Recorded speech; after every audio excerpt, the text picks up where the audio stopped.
April 9-ാം തീയതി നിയമസഭയിലേക്ക് തെരഞ്ഞെടുപ്പ് നടക്കുമ്പോൾ കൊല്ലം നിയോജക മണ്ഡലത്തിൽ മത്സരിക്കുന്ന ഐക്യ ജനാധിപത്യ മുന്നണി സ്ഥാനാർത്ഥിയെ എനിക്ക് വോട്ടുകൾ അഭ്യർത്ഥിച്ചുകൊണ്ട് ഇവിടുത്തെ പ്രിയപ്പെട്ട പ്രബുദ്ധരായ വോട്ടർമാർക്കിടയിൽ നിൽക്കുകയാണ്. ഇപ്പോൾ ഞാനുള്ളത് കടവൂരിലെ ഒരു കയർ സംഘത്തിലാണ്. കയർ പരമ്പരാഗത വ്യവസായങ്ങൾ കേരളത്തിന്റെ ഏറ്റവും പ്രൗഢിയായിരുന്നു. വിശേഷിച്ച് കൊല്ലത്തെ സംബന്ധിച്ചിടത്തോളം കയറിന്റെ റാട്ടുകളുടെ ശബ്ദം കേട്ട് ഉണർന്ന പാരമ്പര്യമായിരുന്നു ഈ പ്രദേശത്തുള്ളവർക്കുണ്ടായിരുന്നത്.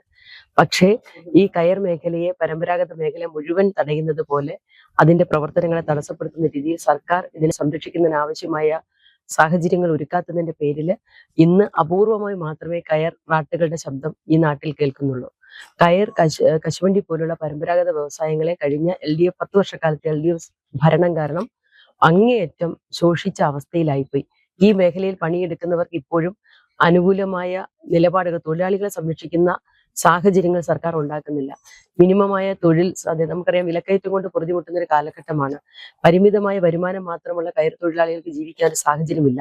ഇപ്പോൾ ഈ ഇത് സൊസൈറ്റികളൊക്കെ നടത്തുന്ന പ്രിയപ്പെട്ടവർക്ക് അതിനാവശ്യമായ സാഹചര്യങ്ങൾ, കയറ് ഉണ്ടാക്കാൻ ആവശ്യമായ അതിന്റെ തൊണ്ട് ഉൾപ്പെടെയുള്ള കാര്യങ്ങൾ ലഭ്യമാക്കാനുള്ള സാഹചര്യങ്ങൾ ഉണ്ടാകുന്നില്ല.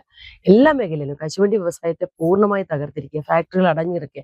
850 ഫാക്ടറികൾ ഉണ്ടായിരുന്നതാ. ഈ മേഖലയിൽ പണിയെടുക്കുന്ന തൊഴിലാളികൾക്ക് ഇൻഷുറൻസ് പരിരക്ഷ പോലും ലഭിക്കുന്നില്ല, ESI ആനുകൂല്യം കിട്ടുന്നില്ല. കാരണം 78 ഹാജർ ഉണ്ടെങ്കിൽ മാത്രമേ ESI ആനുകൂല്യം കിട്ടത്തുള്ളൂ. അതിനൊക്കെ ജോലി കൊടുക്കുന്നില്ല, കൂലി കൊടുക്കുന്നില്ല. ഈ LDF സർക്കാർ വന്ന 10 വർഷക്കാലത്തിനിടയിൽ ബോണസ് കുറച്ചു, അവരുടെ DA കുറച്ചു, അതുപോലെ ശമ്പള വർധനവ് 10 വർഷക്കാലത്തിന് ആകെ 2 തവണയാണ് ഉണ്ടായിട്ടുള്ളത്. എല്ലാ അർത്ഥത്തിലും തൊഴിലാളികളെ ഉപദ്രവിക്കുന്ന ഒരു സർക്കാർ. കൊല്ലം നിയമസഭാ മണ്ഡലത്തെ സംബന്ധിച്ചിടത്തോളം എല്ലാ മേഖലയിലും വികസന സ്തംഭനമാണുള്ളത്. KSRTC ബസ് സ്റ്റാൻഡ് നോക്കണം, കേരളത്തിൽ ഒരിടത്ത് പോലും ഇത്രയും ദയനീയമായ സ്ഥിതിയുള്ള ഒരു സാഹചര്യം ഇല്ല. ഇവിടെ ഉണ്ടായിരുന്ന DTO ഓഫീസ് കൊട്ടാരക്കരയിലേക്ക് കൊണ്ടുപോയി. ഇവിടുത്തെ ജനപ്രതിനിധി മിണ്ടിയില്ല. പുള്ളി അറിഞ്ഞിട്ട് പോലും ഉണ്ടായില്ല, പുള്ളി സിനിമയിലായിരിക്കുമല്ലോ, അറിയില്ല അത്തരം കാര്യങ്ങളൊന്നും. അങ്ങനെ ആ DTO office, KSRTC office, schedule operate ചെയ്യുന്ന ജില്ലാ ആസ്ഥാനത്തുള്ള ഓഫീസ് തകർന്ന് ഏത് നിമിഷവും നിലം പൊത്താറാവുന്ന രീതിയിലാണ്. അത് പുതിയൊരു കെട്ടിടം പണിയാൻ ഒരു നടപടിയും എടുത്തിട്ടില്ല. കൂട്ടിമുട്ടാത്ത പാലം, നമ്മളൊക്കെ സ്കൂളില് 7 അത്ഭുതങ്ങൾ, ലോകാത്ഭുതങ്ങളെ കുറിച്ച് പഠിച്ചിട്ടുണ്ട്. ഇവിടെ കൊല്ലത്ത് കുറെ അത്ഭുതങ്ങളുണ്ട്. ഇവര് പാലം പണിയാൻ ജനങ്ങൾ എത്രയോ വർഷമായിട്ട് ആവശ്യപ്പെടുന്ന ഏറ്റവും വലിയ ജനകീയ ആവശ്യമായ പാലം പണി കൂട്ടിമുട്ടാത്ത പാലങ്ങളാണ്. കോടിക്കണക്കിന് രൂപ സർക്കാർ ഖജനാവിൽ നിന്ന് ചെലവഴിച്ച് യാതൊരു ആസൂത്രണവും ഇല്ലാതെ തോന്നിയ വഴിക്ക് സർക്കാർ ജനങ്ങളുടെ പണം വിനിയോഗിക്കുന്ന യാതൊരു ദീർഘവീക്ഷണവും ഇച്ഛാശക്തി ഇല്ലാത്ത ജനപ്രതിനിധികൾ, പ്രത്യേകിച്ചും കൊല്ലത്തെ ജനപ്രതിനിധിയുടെ കഴിവുകേട് കൊണ്ട് ആ പാലങ്ങൾ, അത് തേവള്ളി പാലമായാലും പെരുമൺ പാലമായാലും കൂട്ടിമുട്ടാത്ത പാലങ്ങളായി നിൽക്കുകയാണ്. പലയിടത്തും പൊട്ടിപ്പൊളിഞ്ഞ റോഡുകളാണ്. ഇത് മീനമാസമാണ്, കൊടും ചൂടിൽ ജനം വരളുകയാണ്. കുടിവെള്ളം കിട്ടാനില്ലാതെ എത്രയോ പ്രദേശങ്ങൾ ബുദ്ധിമുട്ടുണ്ടെന്നറിയോ. വലിയ പ്രയാസമാണ്. ജനപ്രതിനിധികളൊക്കെ, ലോക്കൽ കൗൺസിലർമാരൊക്കെ വളരെ കഷ്ടപ്പെട്ട് സ്വന്തം കയ്യിൽ നിന്ന് കാഴ്ച നിന്നിട്ടും കോർപ്പറേഷൻ വളരെ കഷ്ടപ്പെട്ടുമൊക്കെ വെള്ളം കൊടുക്കുന്നത്. കാരണം ഇതിനുള്ള ഒരു സാഹചര്യങ്ങളും കൊല്ലം നിയമസഭാ മണ്ഡലത്തിൽ ഇവർ ഒരുക്കിയിട്ടില്ല. എല്ലാ മേഖലയും തകർത്തിരിക്കുക. ചെറുപ്പക്കാർ തൊഴിലില്ലാതെ കഷ്ടപ്പെട്ട് നടക്കുന്നു.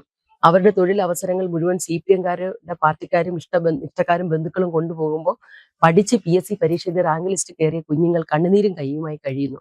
സമസ്ത മേഖലകളും വിദ്യാഭ്യാസ സ്ഥാപനങ്ങൾ ഇവിടെ കാര്യമായി ഒന്നും ഈ മണ്ഡലത്തിൽ കൊണ്ടുവന്നിട്ടില്ല. അങ്ങനെ എല്ലാ അർത്ഥത്തിലും ഒരു വികസനവും ഇല്ലാത്ത നാടായി ഈ നഗരമണ്ഡലം മാറിയിരിക്കുന്നു. കൊല്ലത്തെ സംബന്ധിച്ചിടത്തോളം പ്രൗഢമായ പാരമ്പര്യമുള്ള ഒരു നാടാണ് കൊല്ലം.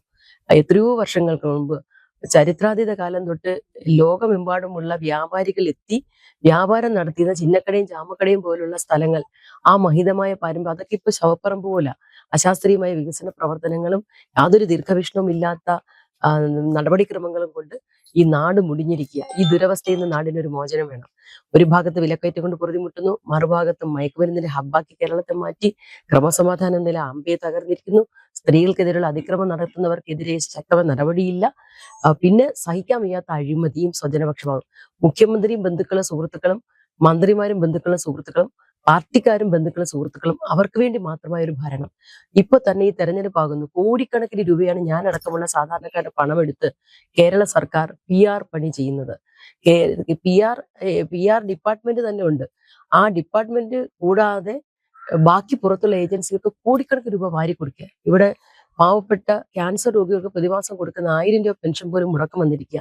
എല്ലാ പെൻഷനും, ഉമ്മൻചാണ്ടി സാറിന്റെ ഗവൺമെന്റ് ഏറ്റവും പ്രധാനപ്പെട്ട പദ്ധതിയായിരുന്നു കാരുണ്യ ബലവനം പദ്ധതി. ഇന്ന് ചികിത്സയ്ക്ക് വലിയ മാരക രോഗങ്ങൾ വന്ന് ചികിത്സയ്ക്ക് ബുദ്ധിമുട്ടുന്നവരെ സഹായിക്കുന്ന ഒരു മാർഗ്ഗമില്ല. ആശുപത്രിയുടെ അവസ്ഥയാണെങ്കിൽ കൊല്ലം നിയോജകമണ്ഡലത്തിൽ ഉൾപ്പെടെ ശോചനീയമാണ്. ജില്ലാ ആശുപത്രിയിൽ ചെന്ന ഒരു പാരസെറ്റമോൾ ഇൻഫെക്ഷൻ കിട്ടാത്ത സമയമുണ്ട്. സ്കാനിങ് ആയാലും എക്സ്റേ ആയാലും എല്ലാം പുറത്തുനിന്ന് എടുക്കണം.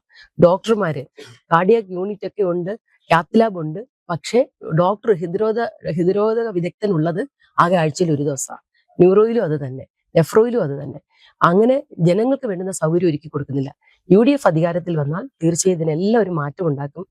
ആരോഗ്യപരമായി മരുന്ന് വാങ്ങിക്കാൻ ആശുപത്രിയിലേക്ക് പോകുന്നത് മൂക്കിൽ പഞ്ഞിയും വെച്ച് തിരിച്ചു വരുന്ന അവസ്ഥ. സർജറിക്ക് പോയാൽ വയറ്റിൽ കത്രിക കുത്തിക്കെട്ടി വിടും, അല്ലെ പഞ്ഞി കുത്തിക്കെട്ടി വിടും, അല്ലെ ഗോഡ് വെയർ കുത്തിക്കെട്ടി വിടും. അങ്ങനെ ഈ വീഴ്ചകളുടെ ഒരു പരമ്പരയാണ് ആരോഗ്യരംഗത്ത്, എല്ലാ രംഗത്തും. വിദ്യാഭ്യാസ രംഗത്ത് ഇപ്പതാ ചോദ്യപേപ്പർ കിട്ടാത്ത കുഞ്ഞുങ്ങൾ ബുദ്ധിമുട്ടുന്നു. അങ്ങനെ സമസ്ത മേഖലകൾ സ്തംഭിപ്പിച്ച LDF ഗവൺമെന്റിനെതിരായിട്ടുള്ള ഒരു പോരാട്ടം. അതുപോലെ ഈ നാടിനെ പറഞ്ഞു പറ്റിച്ച BJP ഗവൺമെന്റ്. ഇപ്പൊ പാചകവാദം കിട്ടാൻ ഞങ്ങളുടെയൊക്കെ ചെറുപ്പത്തിലായിരുന്നു വീട്ടില് വിറകടുപ്പില് പാചകം ചെയ്തത്. അപ്പൊ അതാ ഇനി ഞങ്ങൾ വിറക് അന്വേഷിച്ച് നടക്കേണ്ട അവസ്ഥയിലേക്ക് കേരളത്തിലെ വീട്ടമ്മമാരെ എത്തിച്ചിരിക്കുക. അങ്ങനെ ഗ്യാസിനുണ്ടായിരുന്ന സബ്സിഡി പിൻവലിച്ചു, പെട്രോൾ ഡീസൽ വില വർദ്ധിപ്പിച്ചു, ജീവിക്കാൻ പറ്റാത്ത സാഹചര്യം ഉണ്ടാക്കി. ഈ രണ്ട് സർക്കാരുകൾക്കും എതിരായുള്ള ജനരോഷം കേരളത്തിലെമ്പാടും എന്നതുപോലെ കൊല്ലത്തുമുണ്ട്. കൊല്ലത്തിന്റെ പ്രത്യേകമായ വികസന മുരടിപ്പും അതുപോലെ ജനങ്ങളെ തിരിഞ്ഞു നോക്കാത്ത MLA. 10 വർഷക്കാലമായി ഇവിടുത്തെ MLA കാണാറുണ്ടോ? ഇവിടുത്തെ MLA തെരഞ്ഞെടുപ്പ് സമയത്ത് വോട്ട് വാങ്ങിച്ചു പോകുന്നേ ഉള്ളൂ, പിന്നെ അദ്ദേഹത്തെ കാണാറില്ല. അപ്പോൾ അതിനെല്ലാം ഒരു മാറ്റം ഉണ്ടാക്കാൻ കൊല്ലത്തെ പ്രിയപ്പെട്ടവരൊപ്പം ഉണ്ടാകണം. കൂടുതൽ വാർത്തകളും വിശേഷങ്ങളും നേരിട്ട് ലഭിക്കാൻ ജനങ്ങളിൽ നിന്ന് ജനങ്ങളിലേക്ക് ജനഭൂമി ന്യൂസ് സബ്സ്ക്രൈബ് ചെയ്യൂ. ബെൽ ബട്ടൺ അമർത്താനും മറക്കരുത്.